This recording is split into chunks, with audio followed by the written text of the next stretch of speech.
Ya, muy buenas tardes a todas y todos. Bienvenidos a este momento especial para nosotros porque este conversatorio eh, es el fruto, es el producto de una conversación que había estado teniendo hace harto tiempo las instituciones por un lado versus también la comunidad. El conversatorio hoy día de hoy se da gracias al esfuerzo de la Red Comunitaria de Salud Mental y de la Corporación de Educación de Salud junto a COSAM de Pirque. Ambos, como les comentaba, habían estado por harto tiempo generando un debate que fue trending topic en las redes sociales el año pasado, a finales del año pasado, este lamentable suceso que tiene que ver con que se dio a luz las tesis de 2016 de la Universidad de Chile respecto a la pedofilia. ¿Por qué nace este debate y esta reflexión?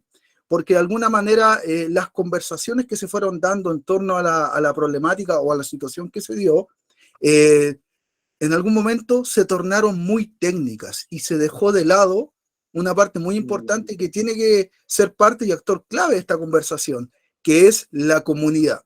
Y justamente hoy día con el esfuerzo de la red, como les comentaba, y de la Corporación de Educación y Salud, en conjunto con COSAM de Pirque, se da esta posibilidad de poder aunar estos dos mundos. Entendemos que mucho de lo que ocurrió tiene tecnicismo, hay autores involucrados, me acuerdo que se citaban paradigmas incluso, o formas de tratamiento, o formas de entender el fenómeno, pero hoy día la idea es que podamos generar una conversación horizontal, transversal, y traslademos el componente ético, lo dejemos ahí entre comillas, pausado, y nos enfoquemos más a lo moral, porque esto va más allá del quehacer profesional, nos atañe como seres humanos.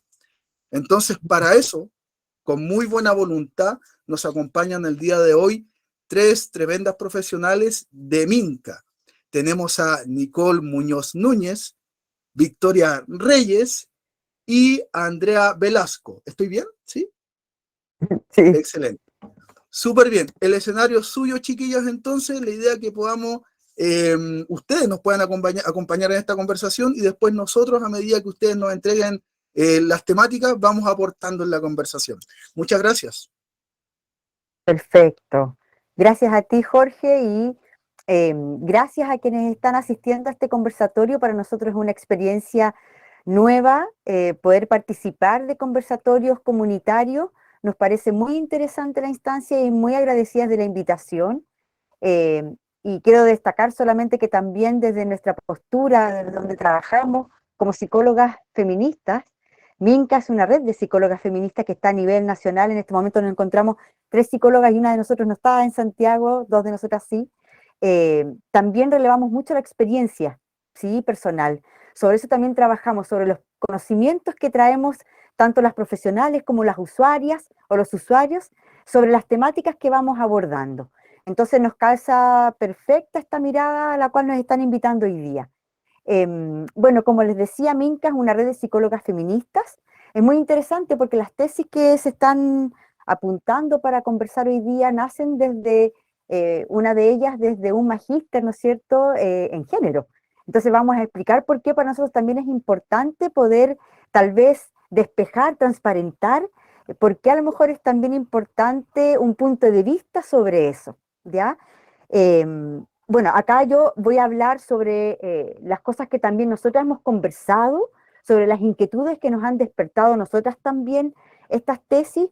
Así que mi parte ahora es una pequeña introducción para que vayamos sabiendo sobre qué vamos a conversar y cómo después cada una de nosotras va a profundizar. Ya, la idea de poder abordar estas tesis es poder a lo mejor definir o separar conceptos que para nosotros son súper importantes, para que hablemos el mismo lenguaje, por así decirlo. Primero, sabemos que muchos de los conceptos, y uno de los conceptos que circularon mucho sobre estas tesis, es que se hacía una apología a la pedofilia, ¿no? Y eso ya parte desde un concepto que nos aleja, a lo mejor, ¿no? ¿Qué significa una apología a la pedofilia? Y si vamos como entendiendo cada uno de esos conceptos, se refiere a que hay un discurso, hay una forma de escribir, hay una forma de plantear que justifica, ¿no es cierto?, y que está como alabando la pedofilia. Eso significa una apología. que elevamos a un nivel de justificación y a un nivel de defensa de lo que significa la pedofilia. Y por otro lado está la palabra pedofilia, ¿ya? Y que algunos, ahí bueno, hay un gran debate en la tesis, pero para nosotras, voy a partir al tiro planteando la postura, habla sobre el abuso sexual, ¿no? Entonces se estaría defendiendo, por así decirlo, si estamos traduciendo las palabras, se estaría defendiendo o justificando la experiencia de abuso sexual, ¿ya? Y eso es algo que a lo mejor es muy interesante de debatir, porque acá se plantea desde conceptos que van como transversal a estas tesis, que son muy interesantes de poder como quizás desmenuzar y compartir como distintas perspectivas, experiencias incluso. Acá una de las tesis, sobre todo a la cual pudimos tener acceso, porque las dos que se citan de forma importante, ya algunas estaba ya bloqueado, ¿no es cierto?, su acceso para poder leerla. Sobre todo para nosotras, hoy día nos vamos a basar en la que tiene por título Pedófilos e infantes, pliegues y repliegues del deseo. Esta está escrita en 2016. Y sabemos que hay una más actual de 2020 que tiene por título El deseo negado del pedagogo, dos puntos, ser pedófilo. ¿No es cierto? Que ya como título a uno le como remueve, ¿no es cierto?, muchas cosas. Incluso puede ser directa, a veces hasta temores. Sin siquiera leer lo que dicen, a uno ya le da un poquito de temor, ¿no es cierto?, un título así. Bueno, acá hay conceptos claves sobre los cuales se basa una de estas tesis. Uno de ellos es la autonomía sexual, se plantea como un concepto, o sea, ser autónomo para decidir y para desarrollar la sexualidad. La libertad sobre el propio cuerpo, también va a ser un tema muy interesante que podamos debatir, que lo toman estas tesis, y la libertad sexual de los infantes y la libertad del adulto de amar a los infantes. Y acá hay algo muy clave, porque queremos despejar y queremos a lo mejor defender la palabra amor sin que se pueda confundir con el temor o a lo mejor con el prejuicio de estar abusando. O sea, podemos querer llamar a los niños, no me cabe duda que acá en esta red hay trabajadores, ¿no es cierto?, infantos juveniles como yo, que trabajamos con los niños, que los queremos, pero no significa que por eso vamos a pensar desde una mirada pedófila o de abuso sexual hacia ellos. Creo que es muy interesante despejar la palabra amar a los niños, ¿ya? Para que no sintamos como o podamos como despejar si efectivamente lo que me está pasando, lo que yo pienso o lo que yo siento puede caer en estas categorías, ¿ya? Así que abiertas también esas dudas, porque creo Sí, que va a ser súper interesante. Dime, sí. Jorge. Hacer destacar eso que cuando, bueno, los que pudimos tener acceso a las tesis, eh, no sé la estrategia finalmente detrás de eso, pero así como la Mm, palabra amor, había muchas mm, otras palabras que de repente nos hacían dudar porque son palabras que uno usa en el cotidiano, pero que en esta oportunidad se exacto. usaban para esta apología a la pedofilia. Entonces, de alguna manera, a uno le hacía sentir, quizás de forma bien implícita, que había como una especie de disfraz, había algo disfrazado dentro de un discurso. Exacto. Mm, Podríamos decir entonces, Jorge, que se ocupaba la palabra amor para defender el abuso sexual, claro, ¿no? O sea, si claro. vamos como desglosando estas palabras que yo fui definiendo, entonces, claro, al hablar de apología de la pedofilia, hablamos entonces de defender el abuso, ¿y cómo lo hacemos? Utilizando palabras que nos hacen Mm, cercano este claro, fenómeno, ¿no es cierto? claro. Entonces, hablar de amor, ya podría decir uno, pero obvio, ¿cómo no vamos a amar a los niños, no? Entonces le da una entrada al tiro al tema. ¿No? Entonces puede justamente hacer dudar y confundir. Acá lo importante de esta tesis que también, y por qué entra, y por qué a lo mejor desde una mirada feminista como la que tenemos nosotras, porque la tesis plantea que, o este autor, en realidad uno de estos autores plantea la igualdad de infantes, o sea, niños y niñas, con mujeres y con pedófilos. Iguala a esos tres sujetos diciendo que estos tres sujetos han estado siempre bajo una opresión. ¿Ya? Entonces, es para esta persona decir que los infantes, las mujeres y los pedófilos eran parecidos porque estaban hablando que eran tres tipos de sujetos que durante la historia social habían sido siempre desvalorizados. Y ahí queremos hacer una aclaración muy importante. Por supuesto, y nosotros apoyamos que tanto las infancias como las mujeres han vivido historia de opresión, han vivido vulneración de sus derechos humanos, pero no así los pedófilos. Y eso es muy importante de diferenciar, ¿sí? O sea, podemos hablarle en la historia cuáles son los derechos que han sido pasados a llevar tanto en la infancia como en las mujeres.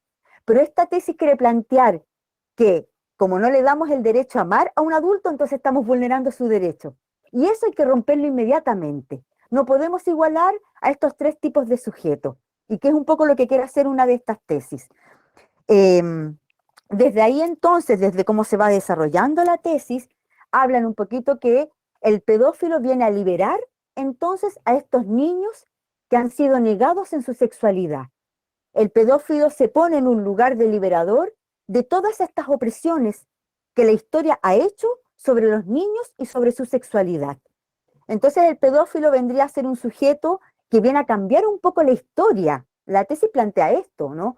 Gracias a entender la pedofilia, vamos a liberar a todas estas infancias que no han podido sentir y vivir su sexualidad.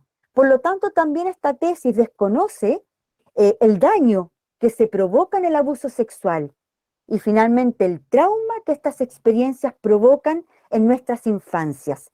Al desconocer que la pedofilia es un abuso sexual, se desconocen por lo tanto sus consecuencias en el desarrollo físico, emocional y psicológico de los niños, adolescentes y, ¿por qué no también personas adultas ya que han tenido como consecuencia esta experiencia en su vida? Y eso es muy importante porque esta tesis, por supuesto, que no aborda las neurociencias ni los nuevos conocimientos. Es más, si uno lee estas tesis, a los autores que citan son muy antiguos, ¿no? O sea, Foucault es de nuestro siglo, pero hay algunas opiniones que da este autor que se apoya en el siglo pasado para decir cómo eran concebidas las infancias. Y creo que le falta este salto a lo que conocemos ahora como conocimiento. Por lo tanto, él dice que teniendo un conocimiento pedófilo vamos a comprender muchas cosas. Yo diría que no. Yo diría que el conocimiento actual sobre el cerebro, sobre el trauma y sobre las infancias es lo que nos ha permitido saber que el abuso sexual nunca va a ser justificado y menos bajo la postura del amor. Así que creo que es muy importante también ir comprendiendo estos grandes conceptos que ha planteado la tesis y estas tesis que estamos hoy día profundizando, ¿no? En la cual nos estamos metiendo. Entonces, bueno, desde ahí ya podemos hablar varias cosas, ¿no? Autonomía sexual, autonomía o libertades de los cuerpos infantiles y de los cuerpos adultos, consentimiento. También acá desde esta tesis se habla que como estas infancias han sido reprimidas, o sea, no han podido desarrollar su sexualidad, entonces tampoco se ha reconocido su consentimiento. Uf, ahí tenemos todo un temazo con el consentimiento, ¿no? O sea, reconocer la libertad sexual de un niño, reconocer la libertad sexual de un adulto, no inmediatamente involucra un consentimiento per se, ¿no? No porque yo como adulta quiera amar a un niño, ¿no? Estoy diciendo que ese niño está preparado, menos en la vida sexual, para recibir toda la actividad que yo como adulto conozco. ¿Se entiende? Entonces ahí también es muy importante diferenciar. Ahí, esta es mi introducción. No sé si hay dudas sobre eso para ya dar paso a mis compañeras. ¿Alguna No, no, pregunta? no, O no sé, no Jorge, dudas, cómo será. Si las pero preguntas se hacen ahora, se hacen al final, ahí quizás ustedes dirán podríamos, cómo. a lo mejor soy para ustedes más cómodo que las preguntas las hagamos al final. No sé, ustedes podrán decidir. Yo O sea, más si que hablamos nada, de conversatorio, vamos metiendo la cuchara al también, tiro. también, yo quería hacer una pequeña reflexión. Mira, también en estas tesis daba, dentro de todo este disfraz que utilizaban estas tesis para relativizar este tema de la pedofilia, eh, también daba la sensación, daba la idea de una especie de estrategia eh, que también disfrazaba, de igual manera, disfrazaba esto desde luchar con el adultocentrismo, ¿cierto? Nosotros vamos a luchar contra el adultocentrismo y vamos a dar la oportunidad Exacto. a los infantes a amar y ser amados, ¿cierto? Y yo decía, como es el tema, ¿eh? Porque si de verdad queremos hablar del adultocentrismo, hay tanta temática, está el derecho, el tema de los derechos sociales, el votar o no votar en un niño o una niña, ¿por qué meternos en el área de la sexualidad? Yo lo Mm, encontraba bastante perverso, como de repente debates que podían mm. ser interesantes eran mal utilizados. Po. No por solamente conceptos como supuesto. el amor que utilizamos muchas veces el común de las personas, sino que debates Mm, actuales que podrían darse y que resultan interesantes como el adultocentrismo, también eran mal utilizados. Adultocentrismo entendido como comprender al adulto como el centro de todo, ¿cierto?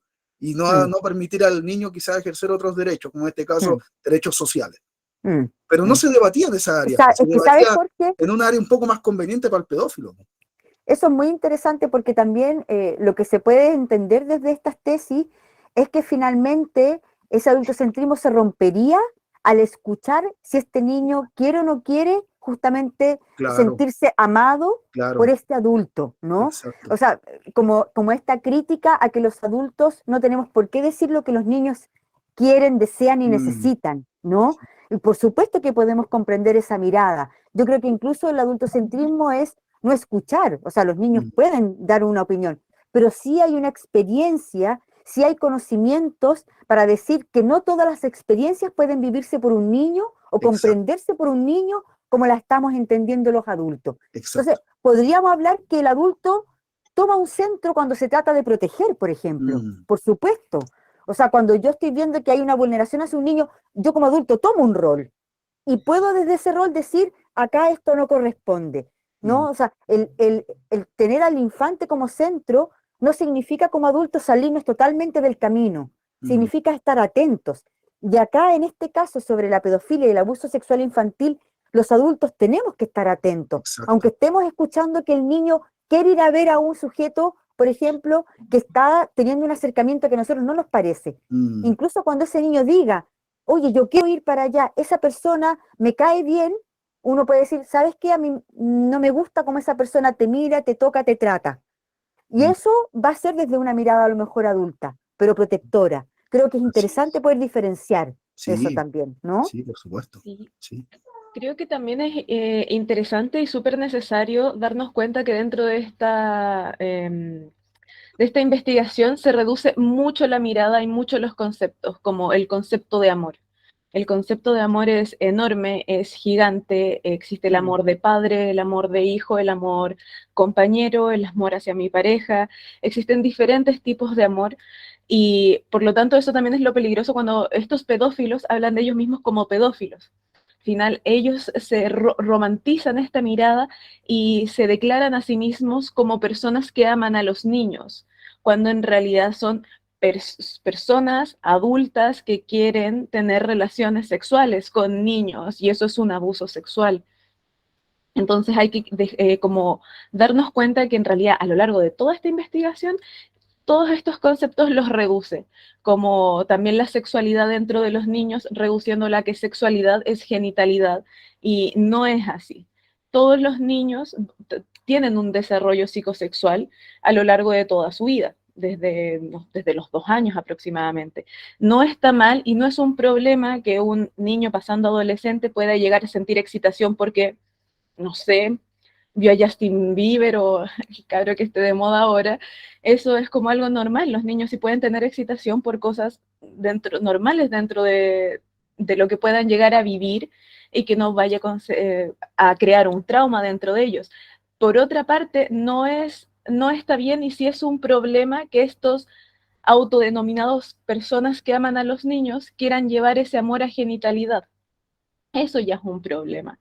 Entonces hay que normalizar ciertos desarrollos sexuales en los niños y en los adolescentes que sí son normales, que sí van a lo largo de su desarrollo y otros que sí hay que problematizar porque no están bien, son un problema, no deberían pasar y nosotros como adultos deberíamos proteger estas infancias y no sería un adultocentrismo. Ahí confirmo mucho con mi compañera Andrea, el adultocentrismo es cuando nosotros no escuchamos.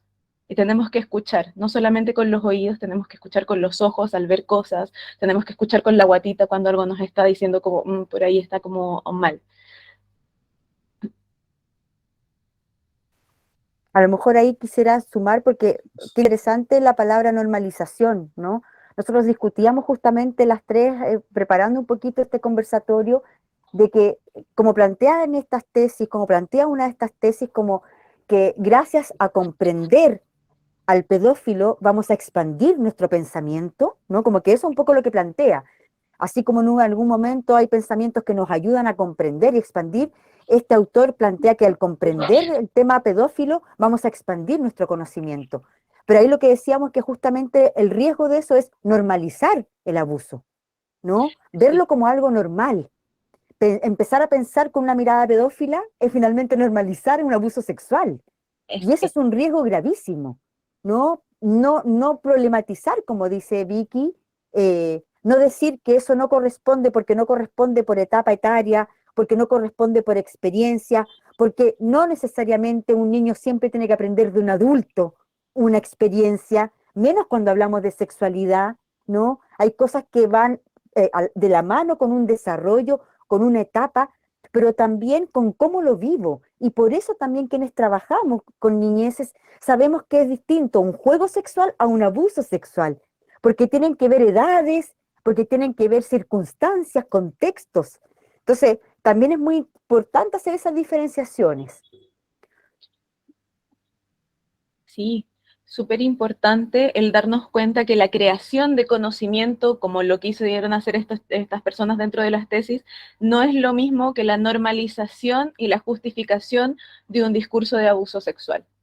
Al final, todas estas investigaciones, todas estas, bueno, hay canciones, hay libros, hay películas que siguen siendo apologías a la pedofilia y lo único que hacen año a año es seguir creando justificaciones para que nuevas generaciones normalicen aún más el abuso sexual hacia las niñas. Y eso es lo peligroso. Por eso hay que tomar, igual lo que estamos haciendo es sumamente constructivo, tomar estas investigaciones y problematizarlas, porque ahora de Ujú. esto sí puede haber una creación de conocimiento que nos ayuden a proteger a estas infancias. Claro, de hecho la crítica no va como en el hecho de generar una tesis en relación a la pedofilia, porque qué bueno comprender quizás por qué se dan estas cosas o no sé, cuáles son como las afectaciones que pueden generar en un niño. Pero la tesis, como decía mi compañera anteriormente, es una apología, entonces en el fondo es como estar justificando algo y romantizarlo al mismo tiempo. Entonces, en ese sentido, ¿cuándo podemos decir que existe una agresión sexual? Cuando la intencionalidad tiene que ver con algo sexual. Porque también podemos comprender que se puede amar a los niños y también, como decía Victoria, hay distintos tipos de amor. Pero cuando tú amas a una persona, a un niño, a un adolescente, que en el fondo no tiene que ver contigo como con tu familia, no es tu hijo, no es tu sobrino, no sé, igual estás vulnerando sus derechos. Eso ya, y al momento de generarse una agresión sexual, no se puede justificar mencionando de que ellos tienen que tener como libertad en su propio cuerpo o que ellos tienen este poder de decidir, porque eso no es así. Entonces ahí también se constituye una vulneración de derechos.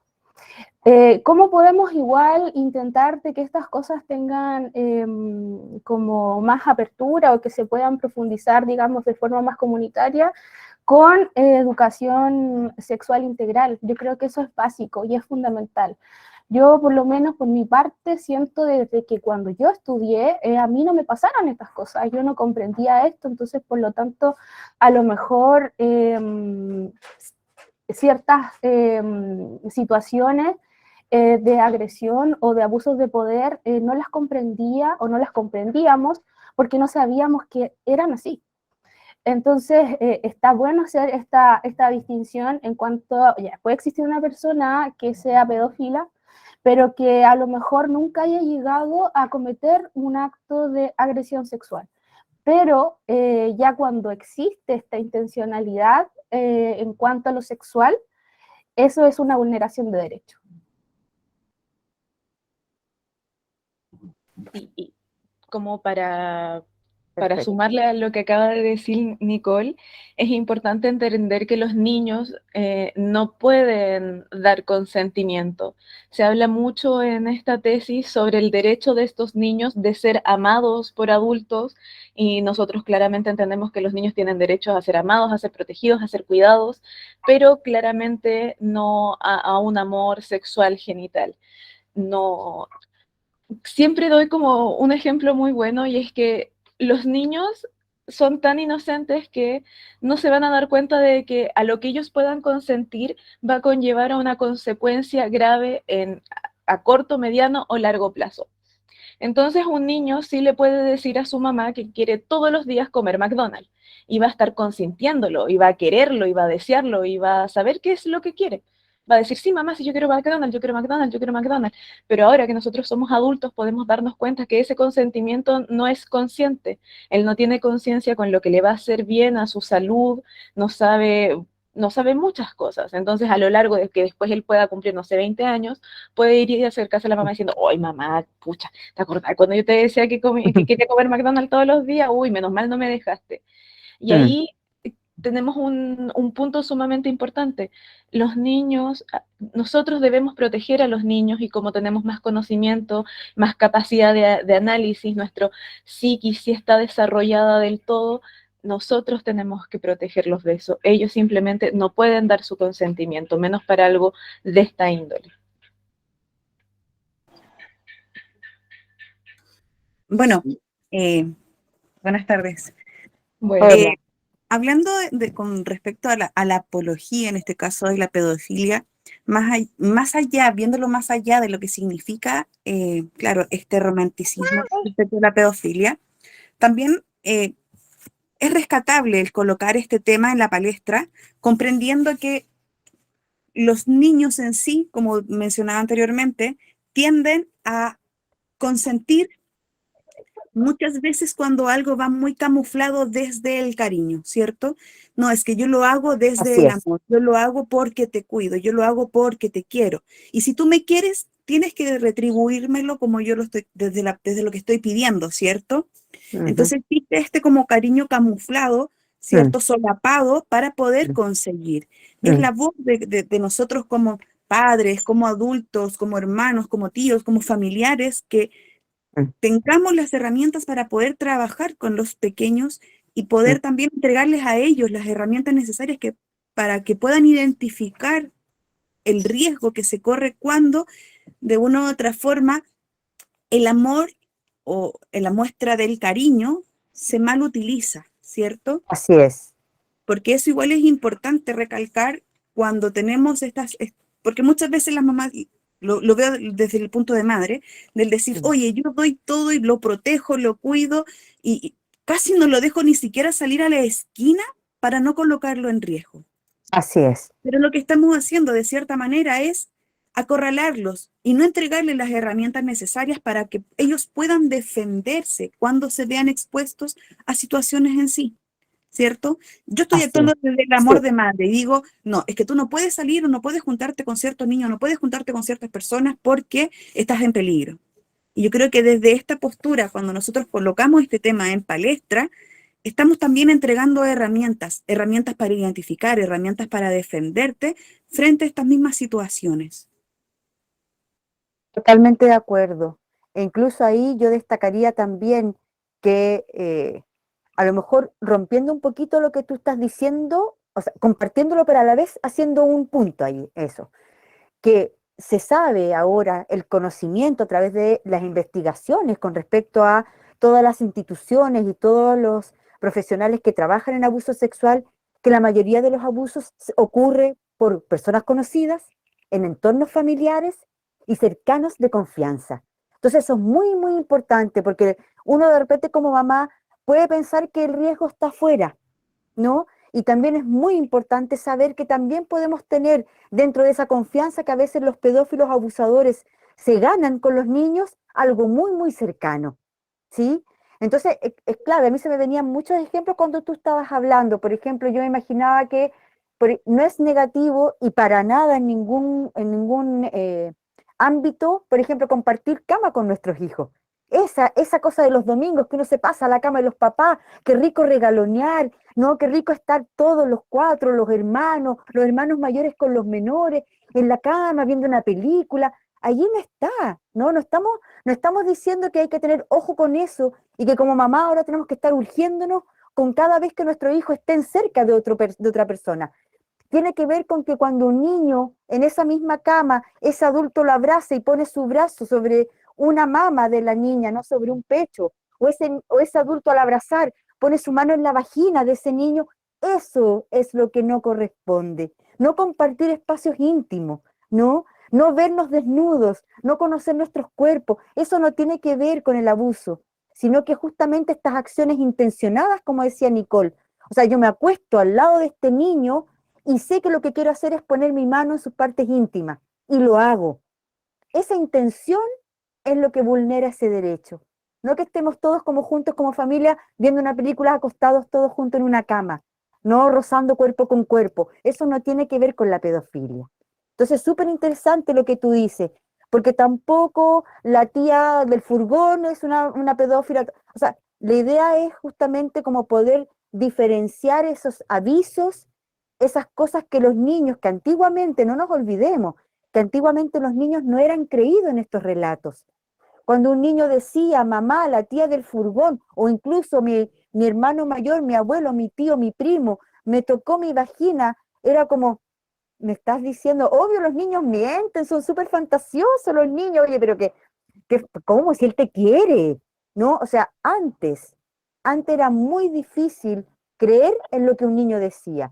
Gracias a los conocimientos, gracias a la protección y a los derechos del niño, sabemos que los niños esas cosas no las inventan porque no son parte de su experiencia, ¿no? Un niño no sabe lo que es que un adulto lo toque hasta que no lo vive.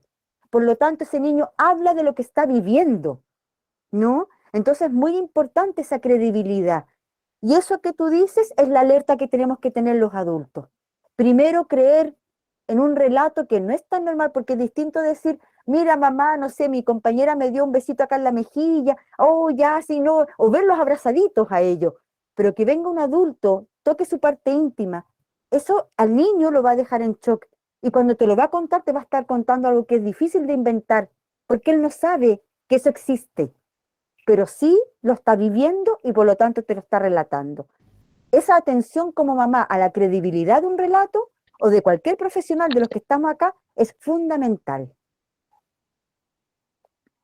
Quería sumarme como a eso y recordar que los factores protectores que como a los que más podemos tener a la mano siendo familiar cercano de estos niños es la creación de confianza, que estos niños sepan que yo les voy a creer y yo también entender que les voy a creer, y por otra parte el conocimiento, el entregar educación sexual integral, dependiendo de la fase de desarrollo en la que están estos niños.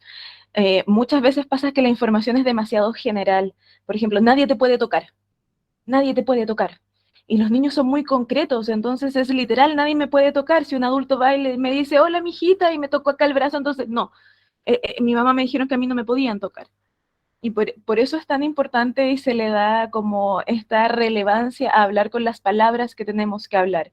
No, los adultos no se te deben acercar a la vagina, nadie te debe tocar el pene, no te deben tocar el poto, más que ir y decir como estos mensajes muy generales.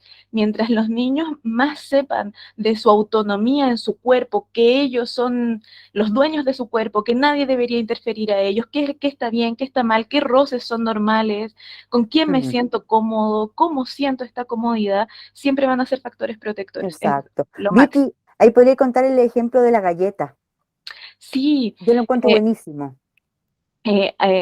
una vez leí un relato justamente sobre esto de la educación sexual integral y la importancia y la relevancia de que esta información baje a los colegios y baje a los niños directamente, es porque una profesora contó un relato sobre una niña que se acercó a ella y le dijo, profesora, ¿sabe qué? Mi tío siempre que está en la casa me come la galleta.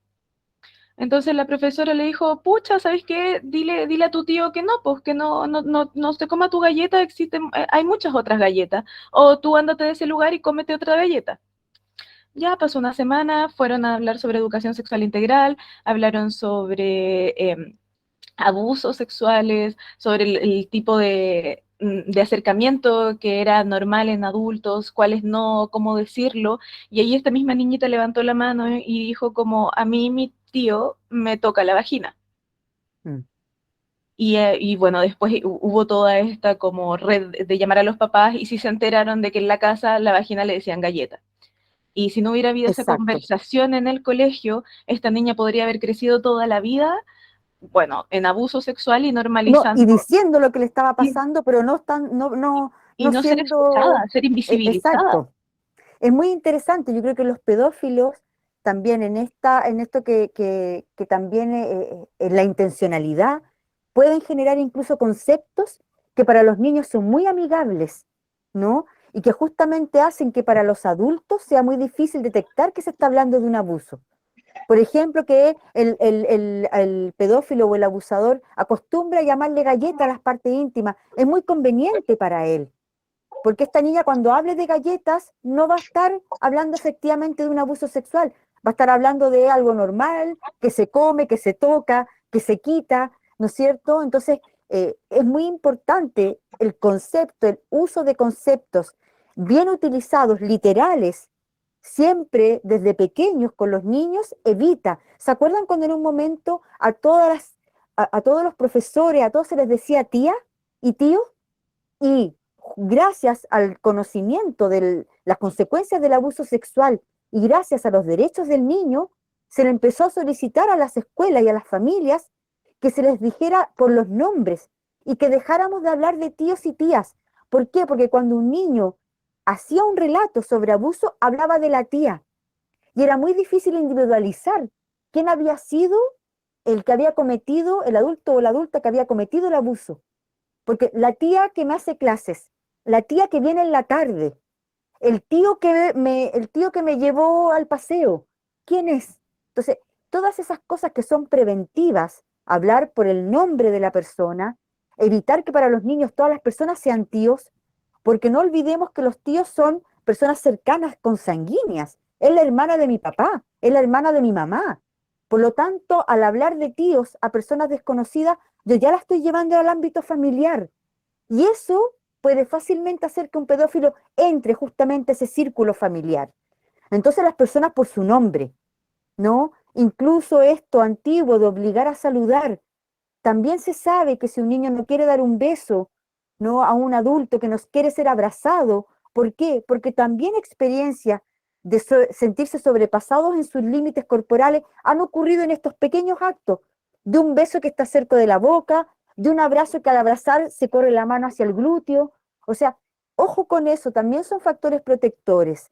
Ocupar los nombres como corresponden de nuestros cuerpos, ocupar los nombres que corresponden de las partes íntimas, vagina, pene, poto, ¿no? Pecho, mama, utilizar nombres de las personas y no tío y tía, no mis y mises, también hace una idea vaga, y no obligar a los niños a saludar a personas desconocidas de manera estrecha. No estoy hablando de una descortesía, no estoy hablando que no digan buenas tardes, buenos días, estoy hablando que no tienen por qué saludar de beso en la mejilla, de abrazo con alguien que no conocen, porque nosotros tampoco los conocemos en sus intenciones, ¿sí? Entonces, muy importante, atento a esos factores protectores, como decía esta mamá que nos hablaba recién. Sí. Yo quería comentar algo, primero, bueno, la historia de la galleta me sobrecogió mucho, yo tengo una hija de 3 años, y la frase con la que cierran ustedes esto es, la niña estaba diciendo lo que le pasó y se invisibilizó.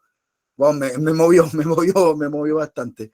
Así es. De repente cuando uno enfrenta el trabajo con la niñez y siempre está el temor de la existencia de alguna conducta pedófila de parte de algún adulto, uno lee, uno estudia y uno bueno, en mi caso he llegado bastante a varias cosas, textos, papers, donde aparece esta tendencia que comentas tú del pedófilo, de un poco disfrazar las palabras, ¿cierto? A conveniencia de él. Y fíjate que volviendo un poco a la tesis, pareciera que es lo mismo que hicieron con esto. Exacto. Pareciera que es parte de la dinámica, parte del perfil. Y Exacto. nosotros no somos niños, pero de alguna manera también nos fueron embolando o pretenden embolarnos con palabras, como decía ahí la compañera, amor, ¿cierto? U otras apologías. Las dedicatorias que están en la tapa son poemas. Ahí hay una emoción clara puesta, donde con palabras maravillosas nos dicen cosas terribles. Entonces pareciera que esa misma dinámica, esa misma estrategia que se utiliza bajo el perfil de la pedofilia, también se plasmó un poco en estas tesis. Así es, se vuelve hasta un poco seductor, ¿no? Como, oye, qué interesante, oye, pero, Claro, oh, tienes razón, ¿cómo no nos habíamos dado cuenta que por ahí también podía ir la cosa, ¿no? O exacto. sea, parecen muy atractivos y Mm, justamente una de las características de las personas abusadoras son su poder de seducción, de exacto. convencimiento, ¿no? Son las palabras adecuadas para que el niño vaya sin sentir riesgo, incluso para que los adultos no dudemos. Sí, Entonces, sí, muy sí. interesante ese punto. Yo no sé si es parte del debate que van a tratar ustedes, pero esto es algo que me han preguntado mucho. Hemos estado haciendo durante la semana hartas intervenciones comunitarias y surge siempre la misma pregunta, que también me la hago yo, honestamente. Si en este conversatorio llevamos unos cuantos minutos hablando y pareciera que no es tan complejo darse cuenta que detrás de esas tesis hay algo, por lo menos perverso. ¿Qué pasó entonces? ¿Qué ocurrió? La gente me pregunta, pero ¿cómo ocurrió? ¿Cómo pasó esto? Las autoridades, la universidad. ¿Qué ocurrió? ¿Es parte de una sociedad que estamos viviendo, que parece que está relativizando todo? ¿Qué estará ocurriendo? O personas perversas guiando también procesos. Puede ser, no lo sé. Procesos a favor de la protección, que yo creo que eso es lo que más da miedo, porque sumado a todo lo que ustedes decían, yo quería como meter la cuchara, pero sabía cuándo Obvio. y cómo, pero evidentemente todo como se construyó la tesis, hay elementos de los fenómenos de agresión sexual donde estas personas que construyeron este instrumento, digamos, o esta investigación, en todas partes uno encuentra el elemento de la erotización de los lazos, que es lo que hace el victimario, digamos, con niñas, niños y adolescentes, o sea, te voy a escuchar, o el tema de romantizar el tema del amor, o el tema de citar los derechos que tienen la capacidad de, digamos, de tomar decisiones. Sí, niñas, niños y adolescentes tienen la capacidad de tomar decisiones, pero se les olvidó que está en base a la autonomía progresiva, ¿verdad? Que eso es en relación al ciclo vital de niñas, niños y adolescentes, entonces viene toda la Exacto. manipulación. Y claro, evidentemente, la mayor parte de casos de agresión sexual ocurre intrafamiliar o, como decían ustedes, en entornos súper próximos de confianza, producto de esto, de la erotización de los lazos, y tiene que ver los estilos de crianza también, algo que decían ustedes, de cuando yo le digo a mi hijo, hija, nieto, de que salude de beso, porque si no va a ser falta de respeto, que antiguamente pasaba mucho, y ahí entran Así los es. estilos de crianza. Entonces, no sé, es complejo. Y creo que ahí hay un tema súper importante y es la relevancia de la educación sexual integral en los establecimientos, porque no podemos seguir dependiendo del tipo de crianza que está sucediendo dentro de las casas para que este conocimiento, que es sumamente relevante, sumamente para protección, no solamente de ellos, sino que de sus amigos, de sus hermanos chicos, de sus hermanos grandes, tiene que ser universal. Todos estos niños tienen que tener este conocimiento, además por profesionales capacitados. No son, tampoco caigamos con esta idea de que, no sé, ojalá esta información no sea entregada por la típica profesora de religión de 60 años. Y Claro. bueno, con respecto a lo que decía Jorge, como yo creo que al final la pregunta es cómo esto escaló tanto, cómo se pudo llegar a hacer una tesis así, cómo se pudo publicar y además cómo pudo estar tantos años sin que nadie dijese nada y sobre todo algo súper como, no sé, que a mí me duele es que estuvieran algo relacionado con género. Es súpermente peligroso. Personalmente creo que lo que sucede es que hay muchas personas con cargos de poder que no conocen los riesgos, el peligro o el trauma de la violencia sexual. No entienden que pedofilia es igual a abuso sexual y con su poco conocimiento en base a eso y su privilegio, porque no saber este conocimiento es un privilegio y tener esta mirada sesgada que estaba teniendo este hombre en de esta tesis y esta profesora, al final yo considero que es mucho eso. Ay, no alcanzo a leer los comentarios. Que las personas que pueden llegar a multiplicar este conocimiento o reducirlo, tienen una mirada sesgada, que no tienen conocimiento en violencia sexual o en perspectiva de género, y al final es gente que está normalizando este tipo de discursos por algo. Bueno, yo quiero decir ahí, ¿no? Yo creo que primero no desestimemos a los pedófilos ni a los abusadores, ¿no? No son personas ni ignorantes ni tontas, creo que incluso pueden llegar a ser personas muy inteligentes. Yo creo que ahí no tiene que ver, ¿no? O sea, hay que sacarse los prejuicios también un poco como de cómo debiera verse una persona pedófila, casi como un monstruo asqueroso que de puro mirarlos nos da nervio, nos da asco, ¿no? O sea, el abusador o el pedófilo puede ser perfectamente un profesional, puede ser perfectamente un académico, una académica. También hay que sacarse el prejuicio del pedófilo hombre. También hay abusadoras sexuales, ¿no? Sabemos que por porcentaje la mayoría son hombres los que cometen las violencias sexuales y los abusos, pero también hay abusadoras, ¿no? También hay pedófilas. Entonces, como que también creo que esta conversación ayuda a sacar mitos, ¿no? El mito del pedófilo hombre, 100%, ok, incluimos a que puede existir una pedófila. El mito de que el pedófilo se ve repugnante, ya nos provocaría algo, también hay que votarlo, ¿no? Puede ser de cuello y corbata perfectamente, puede ser alguien incluso alguien muy escrupuloso, si no, no viviríamos también los abusos en la iglesia, por ejemplo. Personas respetables y personas que han transmitido una imagen inmaculada y de mucho respeto. Entonces, nuevamente votamos un mito o un prejuicio. Y creo que también está muy de la mano, ¿no? Con esta profesora guía de estas tesis, que si uno también va hacia su historia, creo que tiene también esta mirada como de estas niñeces asexuadas, como niñeces muy reprimidas y muy invisibilizadas, ¿no? Como la sexualidad del niño totalmente acallada, totalmente desvalorizada y casi como algo que hemos olvidado o que hemos dejado atrás, porque por algo esta profesora tenía también un paper, un escrito sobre la pedofilia y los derechos o las consecuencias de la dictadura, ¿no? El sufrimiento de la dictadura. Entonces esta profesora que avala una de estas tesis también iguala el sufrimiento del niño que no es reconocido en su sexualidad con el sufrimiento de una persona torturada o de una persona que vivió la violencia política. Y también eso genera una sensación de extrañeza, ¿no? Así es, sí. Entonces, yo desde ahí puedo entender entonces que el apoyo a estas tesis, y como decía, ¿no? Y como está súper claro en la introducción de una de estas tesis, igualar al sujeto infante con la mujer y con el pedófilo, creo que da pie para que una persona pueda sentirse atraída por esa similitud, como esta profesora se sintió atraída a igualarlo a los derechos humanos, a la violación de los derechos humanos. Entonces, creo que desde ahí parte, ¿no? El apoyo a una tesis así. Ahora, no tengo tanto conocimiento por qué nos demoramos tantos años. Lo conversamos también con nuestras compañeras, ¿no? No cualquiera anda levantándose hoy día y dice, a ver, ¿qué tesis sobre pedofilia se habrá escrito últimamente? No, no lo hacemos así, ¿no? Yo creo que lo que asalta, tengo la sensación, es la última tesis, que habla como tan explícitamente, ¿no? De como el deseo de todo pedagogo ser pedófilo. Creo que eso prende las alarmas ya en el título, ¿no? O sea, ¿cómo podemos concebir que todo pedagogo quiere ser un pedófilo o tiene detrás una mirada pedófila de sus niños, de sus alumnos o alumnas?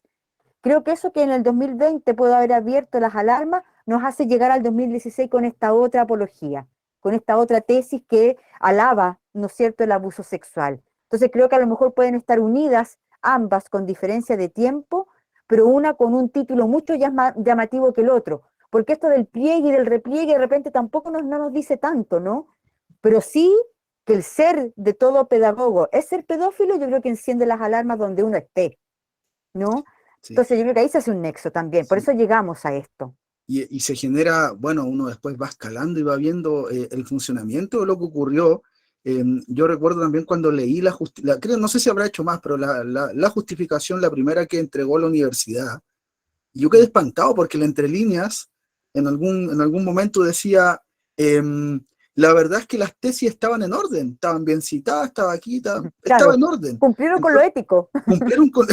Entonces yo me pongo a pensar que eso también responde a un paradigma actual, po. donde muchas instituciones también, bajo los protocolos bien construidos, bajo la norma, aún así permite la violencia. Así es. Eso es súper interesante, cómo instituciones han sido forjadas y formadas con estrategias protocolares que aún así dan pie a la violencia. Y este es este caso porque, claro, está el formato APA, el formato para citar está Estaba bien, ok, el número de páginas, todo ok, así que démosle para adelante, escribe la barbaridad exacto, que quieras, total, está todo en orden. Y eso exacto. también a mí me generó mucho, Incluso la justificación de que era solamente teórico y que nunca se utilizó un niño para claro, investigarlo, ¿no? Que no se claro, hizo sobre sujetos.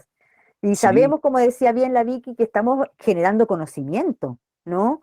O sea, no puede ser tan liviana la mirada a una teoría o a una tesis que, claro, no está utilizando a los sujetos en directo, pero está hablando sobre ellos y está poniendo una mirada sobre ellos en particular, ¿no? En este caso, una mirada de abuso sexual sobre los niños y niñas. así es. Mire, les voy a leer un comentario que puso Ya, María José Torres, una de las participantes, un poco aludiendo a que pareciera, me da la impresión de que alude justamente a lo que conversamos, de que el pedófilo no necesariamente no sabe lo que está haciendo. Aquí dice, los pedófilos también pueden decir o usar que los niños o niñas sienten placer cuando ellos los abusan. Y ahí siempre es importante saber que es el cuerpo, que el cuerpo responde a estímulos. Ya, bueno, pero finalmente totalmente. ella comenta también esto que estábamos conversando, que el pedófilo a su favor puede usar justificación. Justificación de que ¿Cómo se llama quien escribió? María José Torres.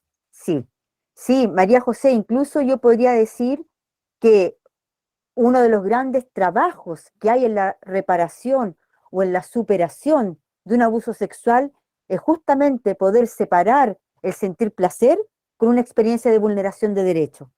Recuperar el derecho a sentir placer sin sentir la vulneración, sin revivir una vulneración, ¿no? Ese es justamente el trabajo reparatorio de años que tienen las personas, porque por supuesto hay experiencias que hablan de sentir, porque estamos tocando zonas erógenas, porque todo el cuerpo siente, ¿no? O sea, tampoco estamos hablando de que un niño, y eso es muy interesante, porque eso también es un poco la teoría de la tesis, no estamos hablando de que un niño no siente, no estamos hablando de que un niño no tiene derecho y que nunca un roce le va a hacer sentir algo, no estamos poniendo a un niño como un ente inerte, que es justamente en lo que se apoya la teoría para hablar de la pedofilia, pues, para decir, saquemos a los niños de estos lugares como infértiles y a la vez insensibles. No estamos diciendo eso. Todo lo contrario, justamente porque sentimos con todo nuestro cuerpo que hay que tener mayor cuidado y protección a qué experiencias vamos a hacer sentir a los niños. Un niño siente placer desde pequeño o un niño siente desde pequeño. A lo mejor el placer después es una connotación que se le da con la experiencia, ¿no? Con los años. Yo le puedo decir, entonces lo que sentí era placer. Después uno le pone el nombre. No olvidemos que los niños no siempre nombran todo. Primero lo sienten, después lo nombran. Entonces, claro, un niño va a sentir cosas desde una tocación, ¿no? No sé si él va a saber que se está sintiendo placer. Ojo, por eso lo digo, está sintiendo cosas. Después va a entender con los años, en su reparación de esa experiencia, va a entender que a lo mejor lo que sintió era placer o no. Pero justamente es lo que no podemos tampoco dar por hecho. No podemos pensar y decir que un niño sabe que está sintiendo placer. Él solamente está sintiendo en su cuerpo sensaciones, ¿sí? Ahora, la experiencia de que esa sensación no sea con un igual, sino que sea de un adulto que lo lleva, no olvidemos que, por ejemplo, que un niño haga sexo oral, ¿no? A un adulto, no está dentro del registro de ese niño como una experiencia, ¿no? No está dentro de su registro. Es difícil imaginar que pueda sentir placer con algo que puede ser incluso violento en el acto mismo, brusco, ¿no? Entonces, ojo con eso, no podemos pensar que lo que para nosotros como adultos es placentero, para un niño también. Entonces es difícil hablar del placer infantil. Es complejo, muy sutil. Ahí también nos comenta también María José respecto a lo que dices tú, nos dice, claro, y la culpabilidad que se siente por el hecho de Exacto, sentir este placer. exacto. Eso es lo que hay que Mm. reparar. Y eso es lo que no reconoce, por ejemplo, esta tesis. Cuando esta tesis habla de que ese niño tiene derecho a sentir ese placer, no está reconociendo que él primero no le está llamando así y segundo justamente lo que después le va a costar mucho tiempo entender y comprender hasta llegar y no sentir que cada vez que está teniendo una relación sexual como adulto ahora con su pareja, no se está sintiendo violentado o no se está sintiendo avergonzado o no se está sintiendo culpable. justamente eso es lo que se repara. Sí. Bueno, hemos hablado, nos han dado algún repaso de los conceptos, nos han aclarado temas bien interesantes. Hemos hablado también de pronto del funcionamiento de algunas instituciones que permiten, no sé si avalan, pero de alguna manera son caldo de cultivo para esto. Y algo que a mí me interesa bastante desde mi rol es siempre el empoderamiento de una comunidad frente a estas cosas. ¿Cuál piensan ustedes que sería el rol activo de una comunidad para promover la protección de nuestros niños y niñas, teniendo en cuenta que pareciera que instituciones que tienen que ver con nuestra protección o conocimiento para la protección están haciendo lo contrario? Entonces, siempre hemos dicho que una comunidad empoderada permite diálogos como esto, y el conocimiento, ustedes saben que es poder, y un poder comunitario genera cambios. Entonces, desde el punto de vista de ustedes, ¿cuál piensan que sería el rol de la comunidad en este sentido? Yo, desde mi perspectiva, creo que es educar. Educar no solamente a los niños, a los adolescentes, sino que también educar a los padres, a los cuidadores, sobre señales de alerta, cómo hablar sobre esto, cómo hablo de sexualidad con mi niño de 6 años, con el de 14, cómo hago para hablar con un niño hombre de 14, con una niña mujer de 14, porque también son diferentes. Entonces, lo primero es educar. El conocimiento es poder. Mientras más educación haya, menos espacio para las vulnerabilidades va a haber. Y después de eso, crear una red de apoyo. Que estos niños, que estos padres sepan dónde ir, con quién hablar, cómo hablar, y saber que después de que, no sé, se devele un abuso sexual, va a haber un cuidado, va a haber un apoyo. Es que si no es parte de las instituciones, que por lo menos sea de parte de la comunidad. Claro, yo pienso igual que la Vicky, en ese sentido, la vida de la comunidad deberían igual tratar de poder quizás tener instancias para poder conversar esto, no sé, las juntas de vecinos o activar las redes del intersector, porque si bien se dice que, claro, existen muchos programas y a lo mejor algunos son deficientes, desde mi punto de vista, yo como profesional también que trabajo para Mejor Niñez, considero que los profesionales que estamos trabajando para mejorar la niñez y que no se sigan vulnerando los derechos, desde la más profunda vocación se hace. Entonces, las reparaciones son muy lentas. Y como no existen tanta educación sexual integral, es muy difícil que estas familias, que son familias vulnerables, porque en el fondo la mayoría de las vulneraciones, agresiones sexuales son en familias que son vulnerables, de contextos vulnerables, ellos no tienen quizás la educación para comprender que han sido vulnerados y vulnerados en un montón de derechos. Entonces existen distintos tipos de programas, hay programas que son de intervención especializada, hay programas que son de reparación al maltrato, hay programas que son para acompañar a las familias y también brindan educación. Entonces, en ese sentido, tratar de activar las redes de apoyo en el intersector, tratar de potenciar mucho la educación sexual integral en el colegio y desde ahí empezar a generar un piso proteccional. Y como decía también la Andrea, hablemos las cosas de forma literal, que los niños comprendan que ellos tienen vagina, pene, tienen poto, que no se les puede tocar tal parte, que no se les pueden dar besos en la boca, que no tienen por qué ellos saludar de forma tan afectiva a gente que no conocen, y eso no es ser maleducado.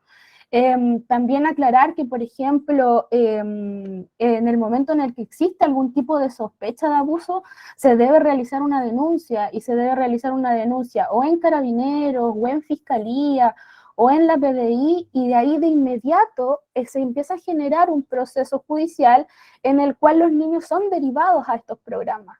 Y son programas que más o menos duran 1 año de intervención, que a lo mejor puede ser poco, porque los procesos de reparación tienen que ser prolongados dependiendo de la afectación y del daño. Pero dentro de estos procesos yo creo que sí se logran generar avances y educación a la familia completa, porque ahora los enfoques son sistémicos. Entonces integran a la familia completa y eso es muy importante. Y yo quisiera agregar también que, bueno, la palabra empoderamiento también no viene de algo que uno puede como consumir, ¿no? Yo no lo compro, yo no lo encuentro por ahí, yo lo genero, ¿no? Viene de nosotros mismos.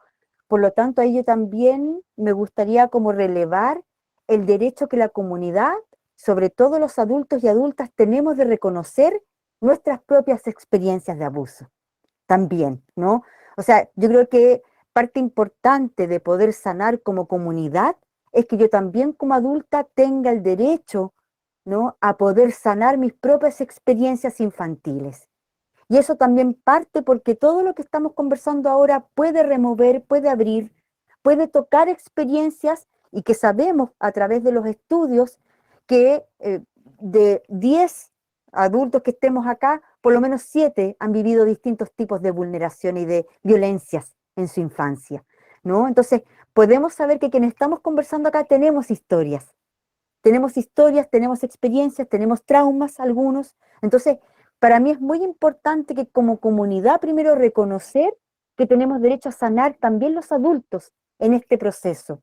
Me pasa mucho al trabajar con mamás y papás también, pero la mayoría son las mamás a veces las que llevan a las atenciones, que casi que el niño o la niña o mi hija es la que necesita ayuda. Bueno, ¿y yo?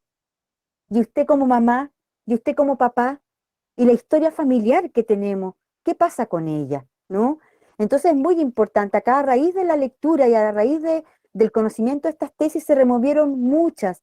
A nosotros dentro de nuestra red, que trabajamos solamente con mujeres, hubieron muchas pacientes, muchas usuarias que sintieron revivida su historia, que se dieron cuenta que tenían que sanar algo que a lo mejor no estaban tomando en cuenta, que era esta historia de su sexualidad, y por lo tanto también todo esto da una nueva oportunidad, un nuevo derecho a sanar como adultos.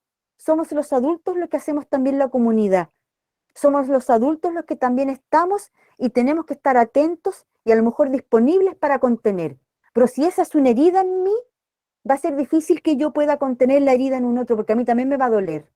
Y eso es muy importante. Acá también yo destaco el derecho que tenemos los adultos de sanar, de atrevernos a hablar y de atrevernos a buscar ayuda.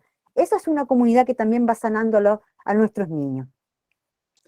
Sí, mira, María Teresa nos dice que la importancia, además de la comunidad, frente a estas situaciones, influye también en la identificación de las redes de apoyo, como decía Victoria, y de visualización de la no normalización del abuso que tanto ha costado erradicar por la cultura y la construcción Exacto. familiar que nos rodea y la tendencia a ocultar lo que sucede. Les cuento, colegas, que en Pirque, como zona rural, tenemos fenómenos de salud mental relacionados con las zonas rurales, que van muy de la mano con el patriarcado extremo, con conductas Así es, machistas, violencia invisibilizada, y entre otras cosas, la dificultad de lo que hemos hablado aquí, de decir las cosas por su nombre, así es. dificultad de reconocer las emociones. Entonces, una pega Sí, tremenda que tenemos acá en la comuna. es verdad, mira, ese comentario que están diciendo, ¿no? Como muchas veces a nosotros, yo por lo menos, y algunos de los profesionales de salud mental que estamos acá, ¿qué pasó cuando se empezó a hablar de sobre suicidio, por ejemplo? ¿No? Que no, mejor que no nombremos la palabra y mejor que no preguntemos porque vamos a estar nosotros incentivando a esa conducta. Y se descubrió todo lo contrario. Se descubrió que esa persona ya estaba pensando y que cuando yo le pregunto, le doy la oportunidad de hablar de algo que esa persona no estaba hablando. Bueno, acá pasa lo mismo. Pensar que hablar de sexualidad con nuestro hijo y sexualizarlo es cometer ese mismo error. Nuestros niños van a sentir. Nuestros niños necesitan ver la sexualidad como algo normal y sano, y por lo tanto necesitan guía para eso, como ponía el ejemplo la Vicky, así como yo guío la alimentación de mi hijo, y por lo tanto no le doy chatarra todos los días, aunque le guste, yo también tengo que guiar, ¿no es cierto?, la sexualidad de mi hijo, y saber que una masturbación, por ejemplo, compulsiva, excesiva, todos los días, diaria, también puede generar un problema, también puede generar un dolor, una irritación, o sea, a eso nos referimos también con hablar las cosas, ¿no? No se trata de sexualizar a un hijo, sino que se trata de hablar con él lo que a lo mejor él ya está viviendo, a lo mejor lo que él ya está experimentando. Por lo tanto, le voy a favorecer sentirse comprendido y escuchado. No voy a estar siendo yo la que sexualice justamente esa conversación, porque mi hijo ya está viviendo eso. Exacto. Tiare Reyes nos dice justamente lo que comentabas tú. en algunas ocasiones las familias y padres sienten que educar y ponerle nombre a las cosas es sexualizar. Es claro, Existe ese temor, y no solamente a nivel familiar, sino también a nivel de iniciativas de locales. colegio, de todo. Justamente, Sí. existen esos temores de que realmente podemos conversar estos temas. Pero, Así por es. ejemplo, no hay ningún problema con que los niños escuchen trap, que escuchen reggaetón, que Qué bailen de paradójico, forma qué paradójico. sexy. Entonces, si Exactamente. estamos permitiendo eso, también podemos hablar de sexualidad o de, no sé, la sexualidad de los niños perfectamente.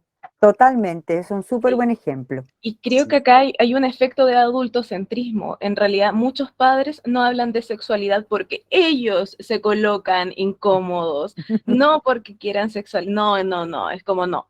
Que lo haga el profesor y que lo haga como yo quiero también. Y si se educa por, no sé, Morandé con compañía, por el trap, por esto, hay como que no. Porque a mí eso no me afecta directamente. Entonces creo que, retomando esto que estábamos hablando del adultocentrismo, acá es donde empieza. Cuando una mirada egoísta y sesgada le resta y limita conocimiento a un niño.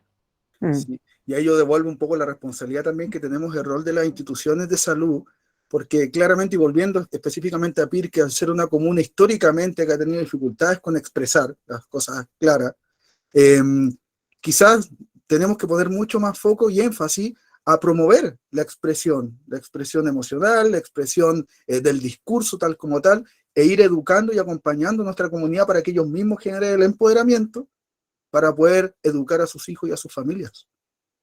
Por supuesto, desnormalizar prácticas y miradas sobre algunos fenómenos que sabemos que provocan daño, ¿no? Yo creo que hay a veces poblaciones en que se avala. Antiguamente, dentro de nosotras tenemos a una compañera que vive también en el norte y la parte rural del norte, de La Serena hacia el interior, y ella nos comentaba, ¿no?, cómo estaba también muy instalado el incesto, y no solamente la relación de familiares o padres con hijas o hijos, sino que incluso esta cosa como de probar a la niña antes de que vaya a tener una relación sexual con su pololo. El papá tenía el derecho a probar a la hija, ¿no? El tío tenía derecho a probar a la sobrina. ¿Qué significaba este probar? Tener una relación sexual él antes de que esta niña empezara su vida sexual con un otro, ¿no? Y eso está instalado a veces como una práctica familiar, cultural, como tú decías, machista, sobre una mirada de poder sobre ese cuerpo, sobre una decisión, ¿no es cierto?, basado en el poder, yo soy tu padre, ¿no es cierto?, o yo soy el adulto, sobre ese cuerpo que permitía finalmente este daño, que avalaba finalmente este daño. Entonces, muy interesante lo que tú dices, no pasa solamente en Pirque, pasa en otras zonas donde se ha normalizado ciertas prácticas antiquísimas, patriarcales, de violencias que no se nombran por su nombre, porque hasta ahora han sido parte de la cultura. Y además son normalizadas hasta que alguno de los integrantes sale del lugar. Yo también he conocido historias por mis propias usuarias en donde están en pueblitos rurales allá en el sur, y es normal que niñas de 14 y 15 años tengan relaciones con hombres de 27 para arriba, porque todos los otros chicos que son como universitarios se van de la ciudad y después ya vuelven cuando son adultos. Y es normal, y ella me decía, es normal que estos hombres estén casados y cuando salgan del trabajo van a los colegios y tienen ganas su segunda polola. Esta segunda polola le dan como mucha plata y esta chica desnormalizó toda esta violencia cuando pudo viajar a Santiago. Y ahí recién dijo, wow, ¿sabéis que parece que no es normal que chicas de 14 estén con locos de 27? Eso no es normal. Entonces, imagínense cuántas niños, adolescentes, niñas, de todo, están sin conocimiento de saber que eso es un problema, que eso no es normal, y ese tipo de cosas. Bueno, justamente a raíz del comentario que están haciendo ahora ahí en el chat, es que también nos hizo mucho sentido hablar desde nuestro lugar feminista, de nuestra profesión, ¿no? O sea, somos psicólogas feministas, pero no solamente porque damos una mirada hacia la mujer sobre las violencias. Nos damos cuenta que las violencias atraviesan nuestras vidas desde que somos pequeñas, y no solamente un tipo de violencia, sino que muchas, variadas, ¿no? Y que también a través de nuestro conocimiento sobre el estrés traumático y el trauma, sabemos que el abuso es parte de una de las cosas que se consideran como una experiencia adversa en la infancia.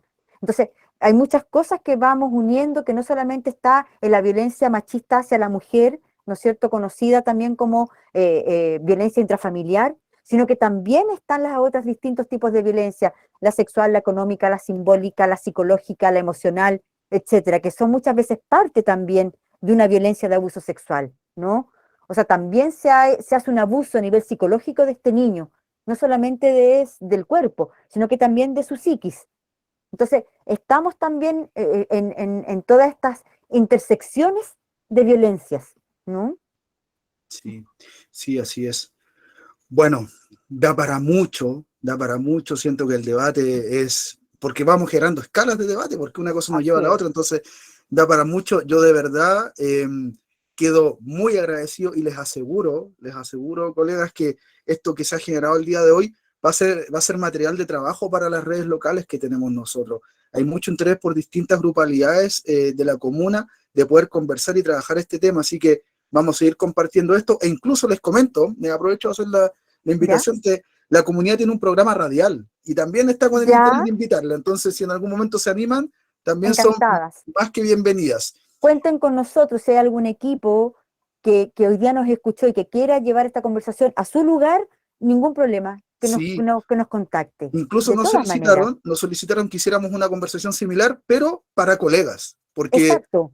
porque es un tema, yo me acuerdo cuando veía el debate, hasta yo quedaba colgado con muchas Mm, cosas que se hablaban, porque se mm, volvió demasiado específico el debate. mm, Entonces, yo creo que da para mucho.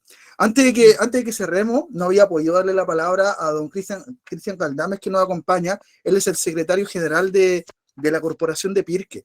Entonces, también nos puede dar ahí unas palabras para que vayamos cerrando la actividad. Don Cristian, Hola George, muchas gracias.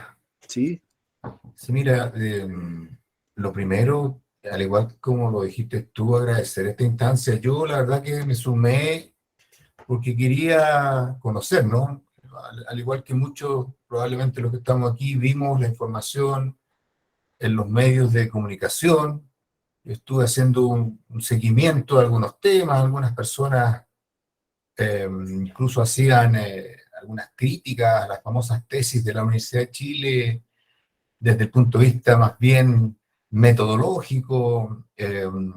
Después obviamente aparece otra arista desde lo político, salió ahí la rectora de la universidad obviamente a anunciar el sumario administrativo y todo este tema. No tuve la oportunidad de leer las tesis, pero mientras escuchaba me recordaba hace mucho tiempo atrás una tesis de un antropólogo no chileno. Había establecido una teoría de que una de las ventajas evolutivas del Homo sapiens había sido que violaban a las hembras neandertales, ¿no? Y eso de alguna manera generó que la especie neandertal fuera desapareciendo poco a poco. Eso también generó, recuerdo, un tremendo debate a nivel mundial incluso, porque en algunos casos se asumió como una apología a la violación, y evidentemente que ese tipo de cosas son duras para quien ha tenido, digamos, esas conductas, o más bien ha recibido esas agresiones. Pero también nos ayuda a problematizar el tema. Yo, mientras ustedes conversaban, mientras se genera este conversatorio, y si bien es cierto, esto se da desde la perspectiva del trabajo que están realizando ustedes como COSAM, desde el punto de vista más bien comunitario, también quiero comentarles que esta corporación es de educación. Tenemos 3.200 estudiantes en nuestros nueve establecimientos educacionales. Yo creo que estos temas son tremendamente importantes poder insertarlos en nuestras comunidades educativas. Y me gustó mucho la postura de la Comisión Educacional Minca, porque creo que una de las maneras de abordar estas cosas es decir las cosas pan, pan, vino, vino. Y yo creo que ese es un tremendo aprendizaje para mí, que estuve básicamente como espectador de esto, pero también con mucha curiosidad de cómo se iba a abordar esta situación. Y créanme que es tremendamente importante para nuestra comunidad educativa también abordar estos temas. Y un gran desafío que tenemos como corporación de PIRC este año es justamente realizar un trabajo más coordinado entre salud y educación, de manera que ojalá nuestros profesionales del área de salud se metan no al aula, pero sí podamos trabajar fuertemente con nuestros apoderados, y en ese sentido agradezco la colaboración de Minca. Es una fundación, ¿cierto? Es una corporación, Es una corporación, y somos iguales, estamos en el mismo estatuto, ¿no? así es. Agradecerle a la corporación Minca, porque en realidad creo que nos ofrecen una mirada muy, muy profesional, una mirada también muy útil. Porque así como yo lo he percibido, creo que un apoderado nuestro, ya sea del antiguo Pircano o del nuevo Pircano, que es un tema sociológico ahí que estamos Ujú, elaborando, porque desde los últimos 20 años la población de Pirque se duplicó, cuestión que va incluso en contrasentido con la tendencia demográfica del país. ujú. Pirque va, pero como avión, poblándose, particularmente en un sector denominado el principal, donde nosotros queremos hacer una intervención muy fuerte. Y creo que este tipo de temas son tremendamente relevantes. Y creo que también van a tener una muy buena apertura de parte de nuestros apoderados, nuestros padres, apoderados, incluso también de nuestros propios docentes, porque claramente una de las tesis no hace un símil bastante complejo de asumir, ¿no? Pucha, agradezco mucho esta instancia, te agradezco a ti, George, y por supuesto a todas las personas que han hecho posible esta instancia, ¿no? Y creo que puede ser el puntapié inicial para generar más debate de este y otros temas. Y por supuesto también agradecer, y aprovecho saludar a una gran amiga que la conozco hace mucho tiempo, mejor no voy a decir qué cantidad de tiempo, pero estoy muy gustoso de que estés aquí, Andrea. Un abrazo a la distancia. Igualmente, Cristian, Sí, sí, pues, qué qué gusto gusto. verte. Qué Igualmente, un gusto abrazo verte. grande. Igual. Gracias, George. Está muteado, George. Ahí sí. Como conversábamos entonces, las puertas quedan totalmente abiertas.